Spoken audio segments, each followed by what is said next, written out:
বহিৰাগতৰ স্বাৰ্থত আজি শিলহাকু উচ্ছেদ হ'ল আৰু উচ্ছেদ হোৱাৰ পাছত আপোনালোকে নিশ্চয় দেখিছে ইয়াত বেপাৰী মন্ত্ৰী অশোক সিংঘালে ইতিমধ্যে আপোনাৰ প্ৰটেক্ট প্ৰাইডৰ কনষ্ট্ৰাকশ্যন আৰম্ভ কৰিছে। মুখ্যমন্ত্ৰীয়ে এই মুহূৰ্তত স্বীকাৰ কৰিলে যে গুৱাহাটীৰ কৃত্ৰিম বানপানীৰ মূল কাৰক হৈছে USTM আৰু যোৰাবাট।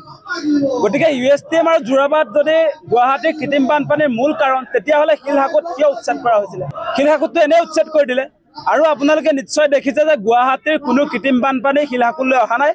গতিকে নৈতিক দায়িত্ব স্বীকাৰ কৰি হিমন্ত বিশ্ব শৰ্মাই আমাৰ থলুৱা লোকসকলক আচলতে মাটি ঘূৰাই দিব লাগে। শিলহাকুত বাছি বাছি কেৱল থলুৱা লোকসকলকহে তেখেতে উচ্ছেদ কৰিলে। তাৰ বিপৰীতে আপোনালোকে নিশ্চয় লক্ষ্য কৰিলে আজিৰ দিনটোত জিঞ্জাৰ থিয় হৈ আছে পানীৰ মাজত।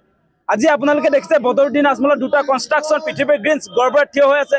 আজিৰ দিনটোত আপোনালোকে নিশ্চয় দেখিছে হিম্মত চিংকাৰ আপোনাৰ 17 মহলীয়া ideal hill view, সেইবিলাকততো Himanta Biswa শৰ্মাৰ বুলডোজাৰে ঢুকি নাপায়।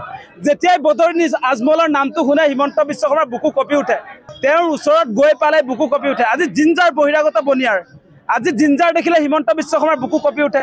আজি বদৰুদ্দিন আজমলক দেখিলে হিমন্ত বিশ্ব শৰ্মাৰ বুকু কঁপি উঠে। আৰু আপোনালোকক সপোন দেখুৱাইছিলে, গুৱাহাটীবাসীক সপোন দেখুৱাইছিলে যে এই দুটা পুখুৰী তেখেতে বনাব। গুৱাহাটীক বানমুক্ত কৰিবৰ কাৰণে এই দুটা পুখুৰী 2022 চনতে হিমন্ত বিশ্ব শৰ্মাই ফেচবুক হেণ্ডেলত লগাই গুৱাহাটীবাসীক কৈছিলে এই পুখুৰীত গুৱাহাটীৰ কৃত্ৰিম বানপানী জমা হ'ব বুলি কৈছিলে। আজিৰ দিনটোত এই পুখুৰীও নাই, কৃত্ৰিম বানপানীও নাই। এতিয়া হিমন্ত বিশ্ব শৰ্মাই আমাৰ থলুৱা মানুহৰ ওচৰত ক্ষমা খুজি মাটি ঘূৰাই দিবনে নাই?